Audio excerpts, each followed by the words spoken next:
तो राजाओं के टाइम एक रिवाज हुआ करता कि वह बेटा जो अगला राजा बनेगा पिता के अंतिम संस्कार में भागे। अंतिम संस्कार समझ गए? जब जलाने के लिए जाते हैं तो बाकी सारे बेटे जाएंगे पर वो बेटा नहीं जाएगा जो अगला क्या बनेगा, राजा। अब अगला राजा कौन बनना है? जगमाल। तो जगमाल कह गया भाई तू राजा वाली सीट पे बैठ जा, हम उदय सिंह की डेड बॉडी को जला के आ रहे हैं, तब तक तू सफा वफा बांध के तैयार रहे, आते तेरे क्या कर देंगे, तिलक। राजा की सीट कभी भी खाली नहीं रहनी चाहिए। राजा को कोई दुख नहीं होता, राजा कोई शौक में भाग नहीं लेगा, राजा अंतिम संस्कार के अंदर नहीं जाएगा। बाकी जो जगमाल के भाई है, महाराणा प्रताप और जीते भाई थे, ये सारे उदय सिंह के अंतिम संस्कार में गए। क्योंकि मेवाड़ के राणा की डेथ हुई है तो बड़े बड़े सामंत आए, मेवाड़ की सारी जनता इकट्ठी हुई। वहां शमशान घाट में जब जनता ने देखा कि महाराणा प्रताप वहां खड़े हैं तो जनता में कानाफूसी हुई आपस में। अरे के तो मेवाड़ वाले तो रिवाज तोड़ने लग गए भाई। रिवाज कहता है कि राजा का वह बेटा जो अगला राजा बनेगा अंतिम संस्कार में भागे, तो प्रताप यहाँ क्या कर रहा है? क्योंकि प्रताप सबसे बड़ा बेटा, तो जनता के हिसाब से राजा कौन बनना चाहिए? प्रताप। और सबने कानाफूसी की प्रताप क्यों खड़े, प्रताप क्यों खड़े? तो किसी ने हिम्मत करके प्रताप से कहा प्रताप तुम यहाँ कैसे हो, तुम सबसे बड़े बेटे हो, तुम राजा बनोगे, तुम अंतिम संस्कार में कैसे आ गए? और प्रताप ने कहा अरे सॉरी, शायद आप लोगों को पता नहीं होगा, पिताजी मुझे राजा नहीं बना के गए, पिताजी राजा किसको बना के चले गए? जगमाल। इसलिए देखो जगमाल यहां पर नहीं है, जगमाल घर पे राज तिलक की तैयारी कर रहा है, हम बाकी भाई यहां पर आए। और मेवाड़ की जनता बगावत कर देती है। जनता ने कहा कि नहीं, इस समय जब मेवाड़ सर्वाधिक अपने सबसे बड़े दुश्मन का सामना कर रहा है, इस समय मेवाड़ जब संकटकालीन परिस्थितियों में फंसा हुआ है, उस समय हमें किसी योग्य व्यक्ति की आवश्यकता है, और योग्य जगमाल नहीं है, योग्य कौन है? इसलिए हमें नहीं पता उदय सिंह किसको राजा बना के गए, पर हम जनता किसको राजा मानते हैं? प्रताप।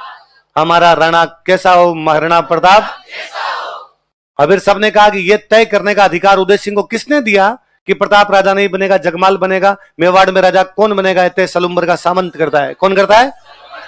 और उस समय जो सलुम्बर के सामंत थे उनका नाम था कृष्णदास चुंडावत। क्या? और कृष्णदास चुंडावत खड़े उन्होंने कहा हाँ साहब ये अधिकार मेरे पास है। उदय सिंह जी कौन होते हैं बताने वाले कि जगमाल राजा बनेगा, और मैं आप सब जनता के सामने राजा किसको घोषित करता हूं? किसको? अंतिम संस्कार किया, प्रताप को कंधों पे बिठा के ले, नारे लगाते हुए आए। जगमाल अंदर साफा खींच के तैयार बैठा है एकदम, और जगमाल ने नारे सुने, जगमाल बारे उसने कहा क्या कर रहे हो, नारा चेंज करो, हमारा राणा कैसा हो? राणा जगमाल जैसा। कृष्णदास चुंडावत ने हाथ बढ़ा के साइड में हट रहे, और राजा किसको बना दिया? तो प्रताप का राज तिलक कहां किया गया? गोगुंदा। अब राज तिलक तो उसी दिन हो जाता था जिस दिन पहले वाला राजा मरता था। वो राजा मरा, राजा की सीट कभी भी खाली नहीं रहेगी, आप जहां पर हो वहां पर आपका क्या कर दिया जाए? राज तिलक।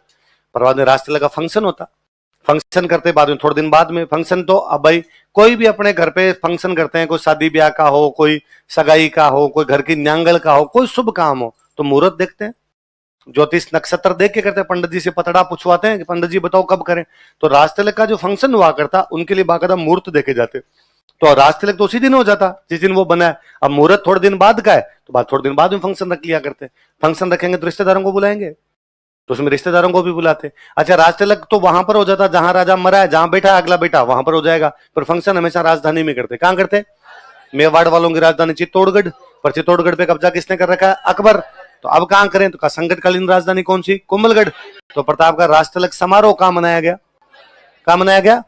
इस बात को आप यूं समझ लो कि आपके आरएस का रिजल्ट आएगा, रात के 2 बजे रिजल्ट आया, आप अपने रूम के अंदर बैठे हैं और आपको पता चला कि मेरी रैंक आ गई 8वीं। आप आरएस तो बन गए, रूम में उस कुर्सी पे बैठे बैठे बन गए। उसके बाद घर वालों ने फोन किया कि मंगलवार को घर आ जाना, बालाजी की सवामणी है, तेरे बुआजीर सब और आएंगे। तो तुम्हारा फंक्शन कब हो रहा है? मंगलवार। राज तिलक तुम्हारा उसी दिन हो गया, शुक्रवार को। राज तिलक समारोह कब होगा? पल्ले पड़ गई बात। बहन बेटियों को इकट्ठा करेंगे भाई, रिश्तेदारों को बुलाएंगे। और प्रताप की एक बहन की शादी मारवाड़ के राजा के साथ की हुई। मारवाड़ के राजा का नाम है चंद्रसेन। क्या नाम है? तो इसमें मारवाड़ का कौन सा राजा आया था फंक्शन में? मारवाड़ का कौन सा राजा? चंद्रसेन। कौन से समारोह में? प्रताप के राज तिलक समारोह में, जो कि कहां पर हुआ था? और उसका राज तिलक कहां कर दिया गया था? गोगुंदा में। क्यों किया गया? उदय सिंह की डेथ कहां पर हुई थी? गोगुंदा। तो राज तिलक तो कहां पर हो गया? गोगुंदा। और फंक्शन कहां पर मनाया गया? कुंभलगढ़। कुंभलगढ़ में क्यों मनाया गया? वो उनके संकटकालीन राजधानी। अच्छा कौन से भाई को हटा के प्रताप राजा बने? तो जगमाल चला गया अकबर के पास। किसके पास चला गया? अकबर ने कहा ठीक है भाई, प्रताप का एक भाई टूट के अपने पास आ गया। और प्रताप ने, अकबर ने इसको एक परगना दे दिया, जहाजपुर। कौन सा परगना समझते हो? राजा के पास जो खुद के इलाके होते हैं उनको क्या बोलते हैं? और उसने भीलवाड़ा में एक जगह पड़ती है अपने जहाजपुर, यहाँ पे अकबर ने कब्जा कर रखा। ये उसने किसको दे दिया? जगमाल। लेकिन अब अकबर ने महाराणा प्रताप के पिताजी उदय सिंह के टाइम में आक्रमण किया, तो क्या उदय सिंह ने अकबर से संधि कर ली थी? क्या उदय सिंह ने अकबर की अधीनता स्वीकार कर ली थी? तो अकबर को लगा उदय सिंह की तो डेथ हो गई, अब नया राजा कौन बना है? प्रताप। क्यों ना इससे बातचीत करके देखी जाए, क्या पता ये बातचीत से मान जाए। तो उसने प्रताप को समझाने के लिए 4 दूत भेजे। कितने दूत? एक जनरल एटिकेट, सामान्य शिष्टाचार भी कहता है कि आस पड़ोस में जब भी कोई राजा बनता तो बाकी उसके पड़ोसी उसको बधाई भेजेंगे। मोदी जी प्रधानमंत्री बनते हैं तो चीन, पाकिस्तान, रूस, आसपास के जो भी देश है, मोदी जी क्या भेजते हैं? अभी इंग्लैंड में प्रधानमंत्री चेंज हुआ तो मोदी जी ने उनको क्या भेजी है? बधाई। तो अकबर ने प्रताप को बधाई भेजी, अपना एक दूत भेजा। दूत का नाम क्या है? जलाल खान कोर्ची। कोर्ची बड़ा सा गुलदस्ता लेके आया प्रताप के लिए और आका, भाई प्रताप, अकबर की तरफ से आपको हृदय के अनंतिम गहराइयों से गहरी शुभकामनाएं। और अकबर ने यह भी कहा है कि आपके पिताजी ने तो अकबर से लड़ाई की थी, आपका क्या प्लान है? अकबर ने कहा, प्रताप ने कहा सेम। कैसे का? वही पापा बड़ा, पापा ने तो लड़ाई की थी। हाँ समझ गए ना तुम, कितने इंटेलिजेंट हो जलाल खान कोर्ची। कुल मिला के प्रताप ने संधि के किसी भी प्रस्ताव को मानने से क्या कर दिया? कोर्ची गया। कोर्ची ने कहा नहीं भाई, उसका तो एकदम विजन क्लियर है राजा बनते ही। उसने कहा आपने अकबर के खिलाफ क्या करनी है? लड़ाई। अपने अकबर से कोई संधि करनी। पर अकबर ने सोचा कि नहीं यार, राजस्थान का राजा है, क्यों ना किसी राजस्थानी को बात करने के लिए भेजा जाए। यंग लड़का राजा बना है, क्यों ना किसी यंग लड़के को बातचीत करने के लिए भेजा जाए। अकबर से आमेर वाले संधि कर चुके थे। कौन संधि कर चुके? उन दिनों आमेर का राजा था, उसका नाम था भगवंत दास। क्या नाम था? और भगवंत दास का बेटा उसका नाम है मान सिंह। क्या नाम है? और दोनों किसके दरबार में है? अकबर। राजा भगवंत दास और राजकुमार मान सिंह। और अकबर ने राजकुमार मान सिंह को कहा, राजकुमार मान सिंह आमेर गए हुए कितने दिन हो गए? कई दिन हो गए आमेर गए हुए। तो तुम एक काम करो, आमेर जाके आओ, वहां घूम के भी आ जाना, तुम्हारे आमेर कई दिन छुट्टी मनाओ, और जाते समय उदयपुर होके जाना, प्रताप से बातचीत करके जाना। मान सिंह का ठीक है।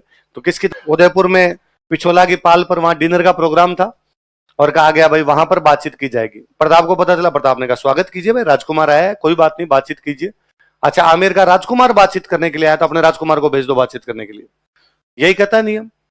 यदि अमेरिका का रक्षा मंत्री आया तो हमारा रक्षा मंत्री, चीन का विदेश मंत्री आया तो हमारा विदेश मंत्री, इंग्लैंड का वाणिज्य मंत्री आया तो हमारा वाणिज्य मंत्री, और उनका प्रधानमंत्री आया तो हमारे प्रधानमंत्री। यही नियम कहता, काउंटर पार्ट मिलेंगे।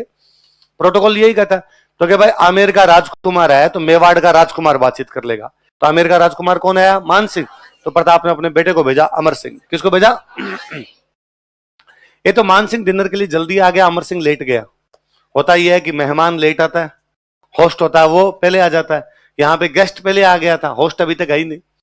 मान सिंह ने पूछा भाई कहाँ है? महाराणा प्रताप आए नहीं। वहां जो बाकी लोग खड़े थे उनका, सर आ रहे हैं बैठो।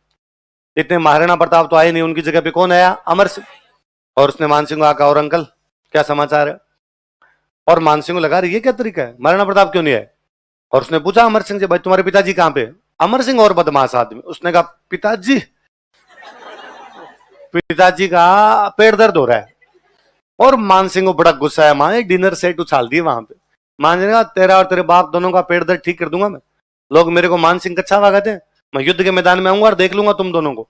और वहां से पैर पीट के आगे निकला अमर सिंह और बदमाश। अमर सिंह का, अरे अंकल क्या गुस्सा करते हो, रुको यार, कहां कर दोगे वो पेट दर्द, कहां ठीक करोगे आप? मैं युद्ध करूंगा और युद्ध के मैदान में ठीक कर दूंगा तुम दोनों का पेट दर्द। और अमर सिंह ने वापस कहा, मान सिंह की बुआ की शादी हो रखी थी अकबर के साथ में, तो उसने कहा वो युद्ध के मैदान में आओ तो अकेले मत आना, फूफा जी को साथ लेके आना। मान सिंह देख लूंगा मैं, तुम्हें बता दूंगा, ये कर दूंगा, वो कर दूंगा। और अमर सिंह वापस कहा, अंकल एक बात और सुनो, हमारे पाली में सोजत की मेहंदी मिलती है, जीआई टैग और मिला हुआ उसको, बहुत अच्छी मेहंदी है, बुआ जी के लिए ले जाओ थोड़ी। मान सिंह ने कहा मैं बताऊंगा तुम्हें, अब तो मेरे घोड़े पिछोला का पानी पिएंगे। मेरे घोड़े किसका पानी पिएंगे? मैं लड़ता हुआ कहां तक आऊंगा? पिछोला तक। घर में घुस के मारूंगा तुम्हें, और मैं पिछोला को वैसे ही पानी पिलाऊंगा, पिछोला में वैसे ही पानी पिलाऊंगा मेरे घोड़ों को, जैसे कभी जोधा ने पिलाया था। जैसे कभी किसने पिलाया था? या तो जोधा पिला के गया था, अब पिछोला में अपने घोड़ों को पानी, या मैं पिलाऊंगा। मेवाड़ ने वापस कहा कि मान सिंह तुम यदि जोधा की तरह आओगे इधर पिछोला में पानी पिलाने के लिए, हम स्वागत करेंगे, बहादुर हो, पर जोधा अकेला आया था, तुम अकबर को साथ लेके आओगे। तुम अकबर के दम पर कूद रहे हो, जोधा की तरह अकेले नहीं कूद रहे हो। मान सिंह वहां से कुल मिला के निकल गया, गया अकबर के पास, और उन जाता है सेना दो मेरे को, अभी के अभी मेवाड़ वालों पर अटैक कर दूंगा। प्रताप अकबर ने कहा बात क्या हुई, बात तो बताओ। उसने कहा बात तो कुछ हुई नहीं। क्यों बात क्यों नहीं हुई? महाराणा प्रताप ने कुछ तो कहा होगा। तो महाराणा प्रताप आया ही नहीं, तो कौन आया था? तो उसने कहा राजकुमार बात करेगा तो राजकुमार जाएगा, तो उसका बेटा अमर सिंह आया था। तो अमर सिंह ने तेरे को क्या कहा? अरे तो आप छोड़ो क्या कहा, आप तो सेना दे दो मेरे को। पर अकबर इंटेलिजेंट था, देखो लोग, अच्छा सही बात यार, राजकुमार जाएगा तो राजकुमार आएगा, मतलब राजा जाएगा तो राजा है। और अकबर ने भगवान दास जी की तरफ देखा, भगवान दास जी ने कहा बैग पैक जा रहा हूं मैं अभी 11 बजे वाली गाड़ी है मेरी तो जून का महीना था, गर्मी पड़ रही थी। अकबर ने अपने सैनिकों को कहा कि मान सिंह को साइड में ले जाके माउंटेन ड्यू पिलाओ, गर्मी में गर्म हो गया बंदा, ठंडा करो यार बंदे को थोड़ा। भगवान दास जी आए, भगवान दास जी ने प्रताप से बातचीत की, प्रताप संधि कर ले, क्या पड़ा है लड़ाई में। प्रताप ने कहा देखो भगवान दास जी, आज के लगभग 45-50 साल पहले मेरे दादाजी अकबर के दादाजी से लड़े थे खानवा के मैदान में। कहां लड़े थे? सांगा बाबत लड़े। उस समय आपके दादाजी पृथ्वीराज हमारे झंडे के नीचे आके लड़े थे। आमेर से कौन गया था? पृथ्वीराज, क्योंकि तब मेवाड़ शक्तिशाली था। सांगा आगे एक मैसेज में राजस्थान के सारे राजा आ गए थे। अब मेवाड़ तो उतना शक्तिशाली नहीं है। बैठे बैठे इन पंखों को नहीं छेड़ना, ऊपर आ जाएंगे कभी ये। प्लीज जो पंखों के पास बैठते हैं प्लीज ध्यान रखना, इन पंखों को बैठे बैठे कभी नहीं छेड़ना। अभी एक क्लास में एक पंखा किसी के ऊपर गिर गया, गर्दन काट देगा ये। चलता हुआ पंखा किसी के ऊपर गिरा तो आप क्या बैठे बैठे खींचते हो, इसके पीछे जस्ट एक कील लगी हो, ढीले हो जाएंगे। और तुम ये प्लीज वापस देखना, यदि किसी की भी कील ढीली हो रही इनको उतार देना पंखों को, सिर काट देंगे किसी का ही। तो ये ध्यान रखा करो, आप क्या आड़ सीते हो रखे हो, बैठे बैठे उसको खींचते हो, ऊपर आ जाएगा वो। और वो उस टाइम ऊपर नहीं आएगा, तुम जो पढ़ रहे होगा अचानक गिरेगा आगे। उस टाइम आता हो तो आदमी को दिखेगा हे आ रहा है तो रोके सीधा गिरेगा, गर्दन काट देगा भाई साहब। तो ध्यान रखना, फालतू में देश के काम आ जाओगे पंखे के काम आ जाओगे हाँ आरएस के लिए शहीद हो जाओगे आप, हाँ अग्निवीर हो जाओगे इधर। तो कहा कि भाई भगवान दास ने कहा संधि कर लो। तो प्रताप ने कहा कि भाई कभी हम शक्तिशाली थे तो आपके जो सारे के सारे राजस्थान के राजा थे हमारे झंडे के नीचे आगे लड़े थे। अब चलो हम उतने शक्तिशाली नहीं, भगवान दास जी आप शक्तिशाली हो, आप मुगलों के खिलाफ लड़ाई का ऐलान कर दो, मैं आपके झंडे के नीचे लड़ लूंगा, लेकिन मुगलों के झंडे के नीचे लड़ूंगा। पर मुगलों से संधि का मतलब है जहां मुगल लड़ने के लिए भेजेंगे आपको जाना पड़ेगा। प्रताप ने कहा ये गवारा नहीं है अपने को। भगवान दास जी ने कहा देख मेरी लड़ने की हिम्मत है नहीं, तू जाने तेरा काम जाने। तो प्रताप ने कहा फिर पंचायती करते ही क्यों, थोड़े दिन पहले बेटा आ गया था, बापू आगे रवाना होने यहाँ से। अकबर को जाके भगवान दास जी ने कहा भाई मेवाड़ वाले किसी भी प्रकार से मानने के लिए तैयार है। अकबर ने फिर भी कहा कि वन मोर ट्राई। अकबर ने इस बार निर्मला सीतारमन को भेजा। अकबर के जो वित्त मंत्री है उनका नाम क्या है? टोडरमल जी आए। टोडरमल जी ने कहा देख प्रताप मैं तो उसका वित्त मंत्री हूं, मैं तो जानता हूं उसके पास इतना धन है, अथाह धन है, 1000 साल भी लड़े तो उसका धन कम पड़ने वाला। तुम यार मेवाड़ छोटी सी रियासत हो, कैसे लड़ोगे उससे, और यदि लड़ोगे तो इसमें तेरा घाटा। प्रताप ने कहा टोडरमल जी बिस्किट लो चाय के साथ, अकेली चाय एसिडिटी करती है।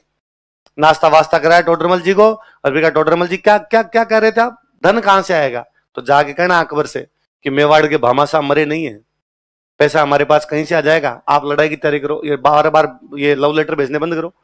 4 आदमी आ गए आपकी खूब है। कुल मिला के प्रताप ने अकबर के एक भी दूत को संधि की बात सबको सब बेरंग लौटा दिया गया। जब बातचीत के सारे रास्ते बंद हो जाए तो बाद में क्या बचता है? युद्ध। इस बार वो युद्ध हो रहा था जिसे आप तीसरी क्लास से पढ़ते हुए आए, हल्दी घाटी का युद्ध। अकबर के दरबार में एक इतिहासकार था बदायूनी। कौन इतिहासकार है? आपने मिडिवल में उसकी बुक पढ़ी होगी, मुंतखब तवारीख। कौन सी बुक है? वो युद्ध में साथ में आया था। तो वो जब अजमेर से सेना रवाना हो रही थी उसने कहा मैं भी चलूंगा। लोगों ने कहा यार किताब विताब लिखने वाले आदमी, वहां तलवारें चलेगी भाई साहब, क्या करेगा? उसने कहा नहीं, जब हिंदुओं का खून बहेगा मैं दाढ़ी लाल करूंगा। तो कहा फिर चल ले, खून वहां खूब बहेगा, दाढ़ी लाल पीली तेरे को जो करनी है वो कर लेना।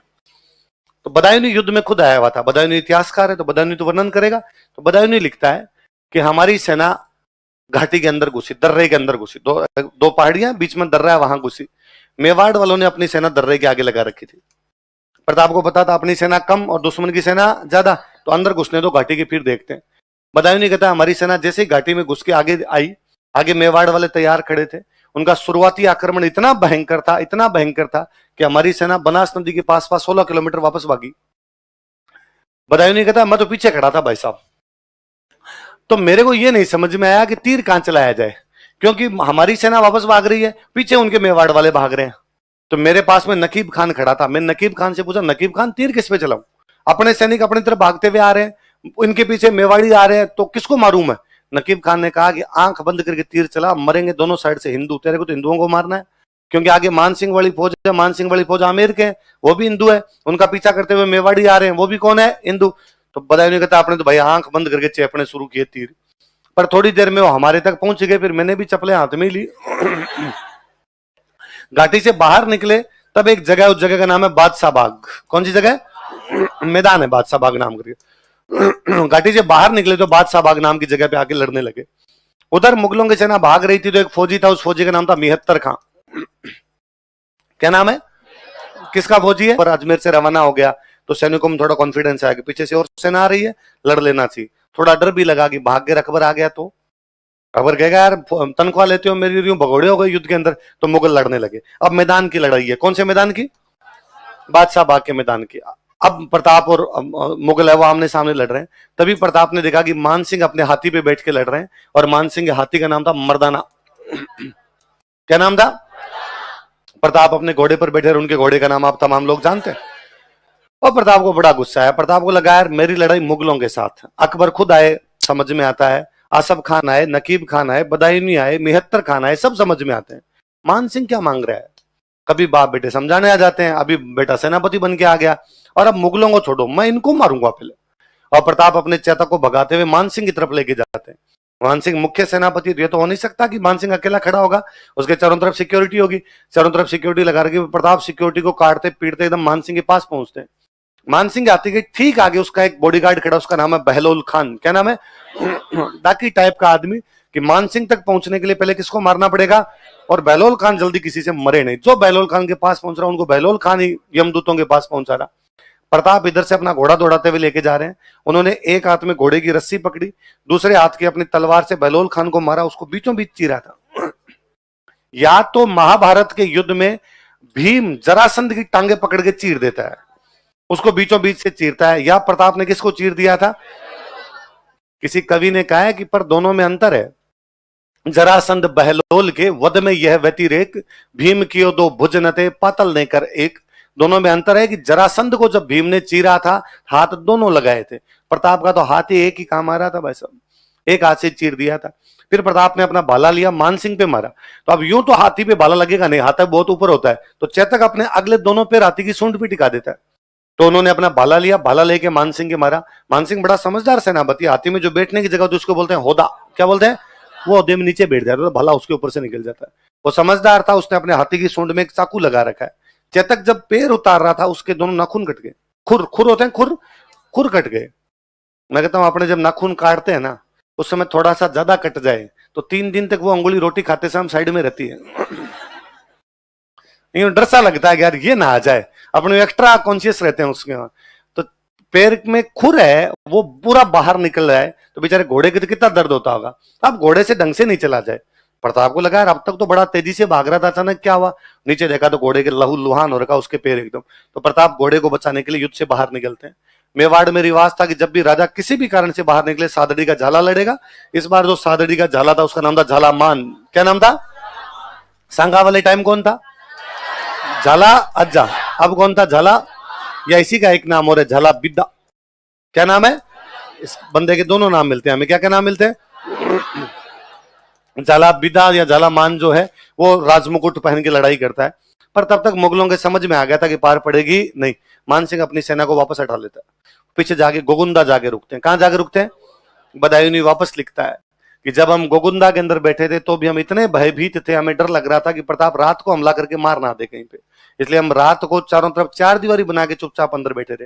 फिर वहां से वापस आए तो अकबर ने पूछा मान सिंह आसफ खान को कि हाँ भाई पकड़ लाए क्या? मान सिंह आसफ खान ने कहा नहीं। तो मार दिया प्रताप को? उनका नहीं। तो हरा दिया प्रताप को? उनका नहीं। तो संधि कर ली प्रताप ने? कि नहीं। तो क्या सोचकर आए थे कि सरदार खुश होगा, इनाम देगा? और अकबर ने मान सिंह आसफ खान कहा कि आज के बाद दोनों दिखाई देगा ना टांगे तोड़ दूंगा मैं तुम दोनों। अरे सर सुनो तो सही मेरे को। नहीं, कोई कुछ नहीं सुनना। और अब मैं जाऊंगा खुद मेवाड़ में और मैं बताता हूं प्रताप को कैसे पकड़ा जाता है, मैं पकड़ के लाऊंगा। तो हल्दीघाटी युद्ध के ठीक बाद खुद हमला करने के लिए कौन आ गया था? देखो